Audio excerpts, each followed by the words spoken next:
Okay, back again. This is a little Mario 3 segment, and I'm probably going to have one of the airship kind of segments.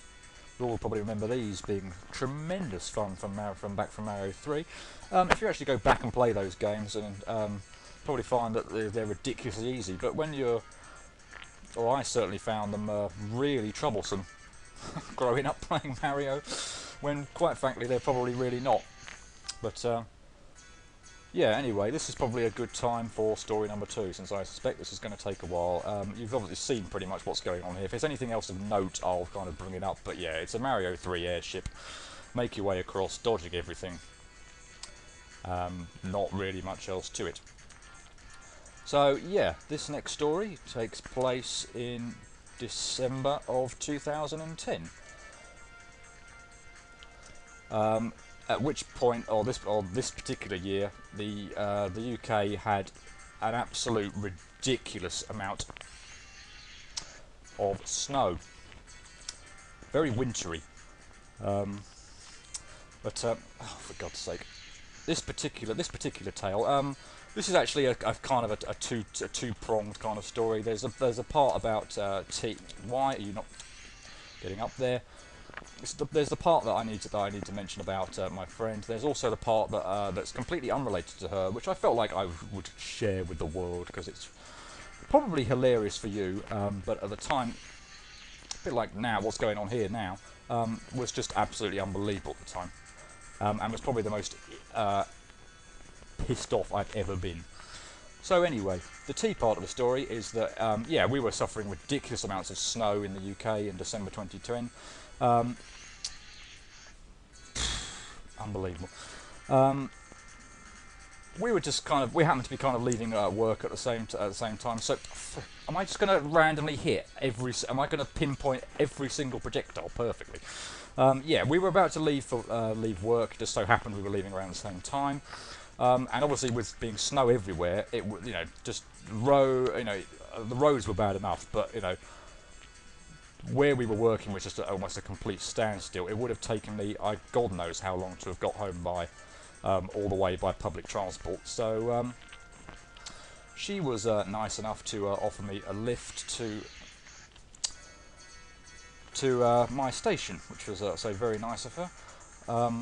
She's done that quite a few times actually, and I know she'll say that if she were listening or whatever, that it's on her way. It's not any problem for her,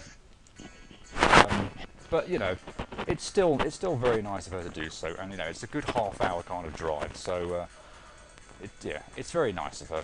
But yeah, it was yeah, a fun kind of time. The car ride was the only real fun part of the story.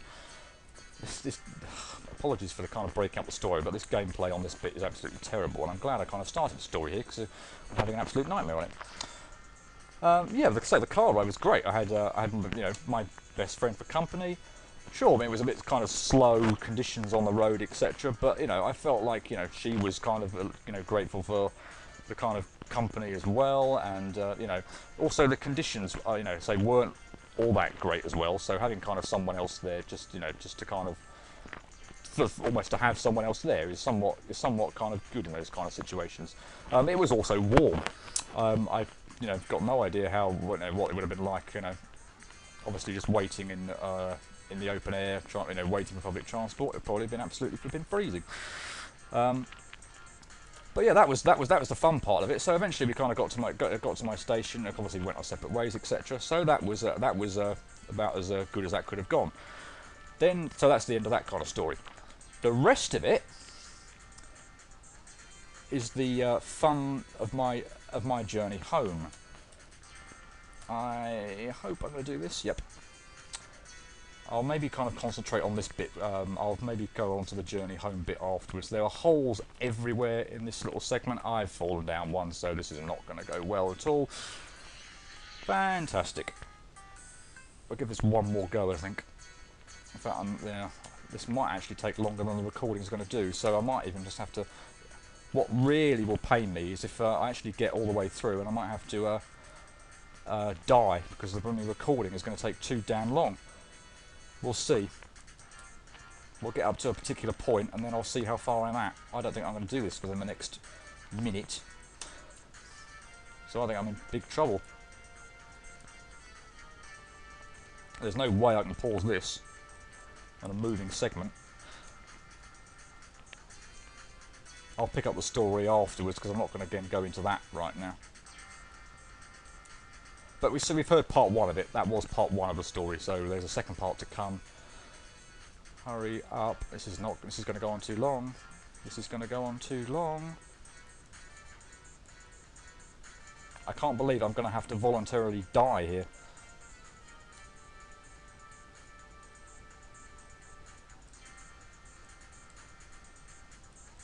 Yep, this is far too long. I'm going to die. Sorry everyone, but otherwise the footage is just going to get cut. I'm going to have to die. I'm going to have to die. How irritating is that?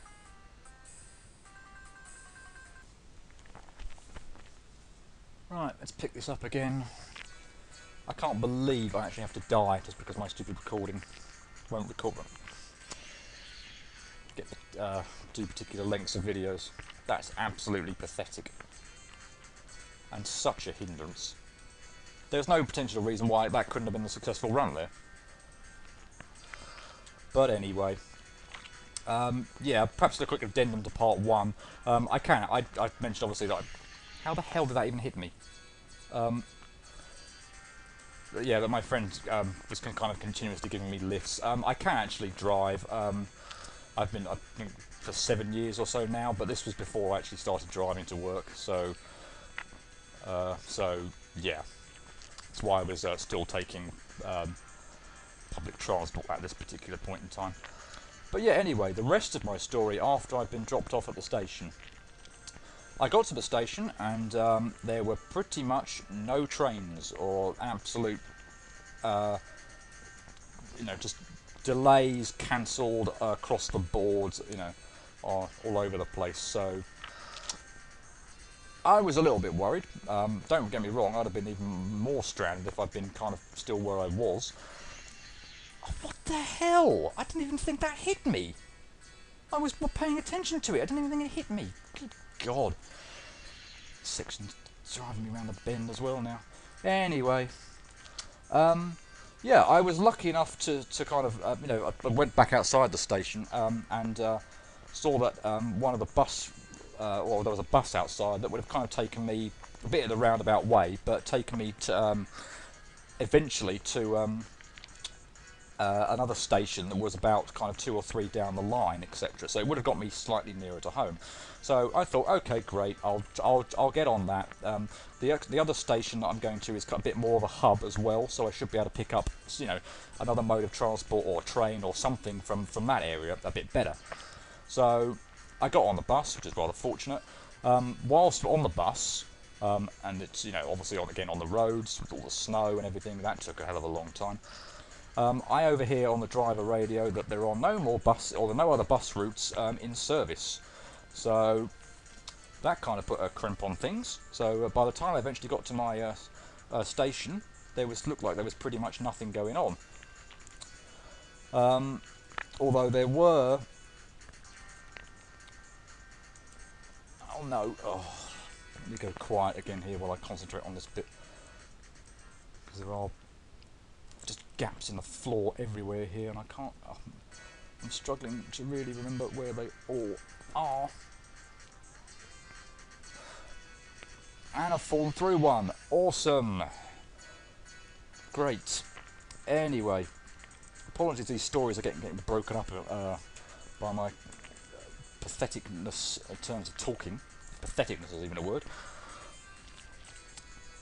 But yeah, there was, got to the station. There was pretty much nothing. So there looked like there possibly was a train, but it was very, very delayed, etc. But that was about all. That was about the best anyone could, or that was kind of available at the time anyway. So a bunch of us, you know, there was obviously a whole crowd of people, etc. Were kind of huddled up in the upstairs of the kind of station. In the warm, where there was kind of like, you know, walls and everything like that, because none of us wanted to be down on the platform where it was just absolutely flipping freezing. But, you know, we're a bit out of the way of the trains, but, you know, we thought, okay, well, you know, like any other normal time, Why should this be any different? There'll be, you know, station announcements or whatever to notify us of a, you know, incoming train or whatever. No. So what happened was a train pulled in, and then about, you know, no announcement or whatever. And so about 30 seconds after it was leaving, we suddenly realised, oh, there's a train there. So no one really wanted to kind of dash down the stairs or anything, because it was, you know, snowy, icy, etc. You know, fallen and broken our necks or whatever.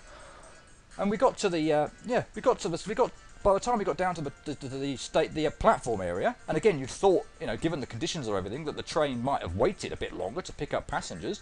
Wrong again. It just pulled out. So a whole bunch of us were just left absolutely stranded on the platform. The train, in ridiculous conditions, had just taken off with, you know, everybody at that station practically not having got on. I could not believe it. I don't think I've ever been as pissed off as I am right now about falling through that damn hole. Well, actually I am. What happened there, I'm still not finished with the story, so we'll pick it up again in a little while, because this section is still dragging out. Okay, so to pick up the end of the story, which has a much happier ending. After the what looked like the one and only train that evening had pulled out of the station, with pretty much everybody on the platform left stranded, I was seriously, you know, looking at maybe into, you know, checking into a hotel or something that was kind of nearby or something, because I just had absolutely no idea realistically how I was going to get home at that point in time, if all the trains had kind of gone and everything. I called my parents and wanted to kill myself, just like there, but no, I called my parents just to kind of see whether either of them could have, come and pick me up or something. But, you know, the cars were just under an absolute mountain of snow, and, you know, it would have taken the best part of 3 hours to, you know, dug out the car and then the road that we were in to even attempt to kind of get out, because we live in a... I've messed this up quite spectacularly. So we lived in a cul-de-sac, so we say we didn't have any through traffic, etc. So our road would have just, you know, was just in a, again, covered in ice, snow, whatever. It would have taken a load of time to dig out of that. So yeah, by this point in time, I was just kind of panicking, thinking, what on earth am I going to do? I heard kind of news that there was, amazingly enough, they actually people on the, you know, station informed us of something, that there was going to be another train, but no idea when. So you know, without any real better plan, I just thought, okay, I'll stick around for it. Eventually, it did arrive. I got on it. Although it was absolutely freezing, I made sure I was down on the platform at that particular point in time. Although there was no such problems with this second train. So got on that, eventually got to my home station, and then started the 2-mile walk in the snow and everything home. And yeah, what I think from the time I left work was about, I don't know, maybe 8 hours of travel time. And I reckon on a clear sunny day I could walk home from where I was working at that particular point in time quicker than that. So yeah, 8 hours took me to get home. And you know, I'm sure that there are people who are listening to this, who've got even worse stories. 8 hours is probably nothing compared to what some people have got, waiting in airports or something like that. But that's probably about the longest, oh no, I've had to spend waiting for travel, waiting for anything really. Yeah, freezing conditions, snow, it was not fun. So yeah. Oh my god,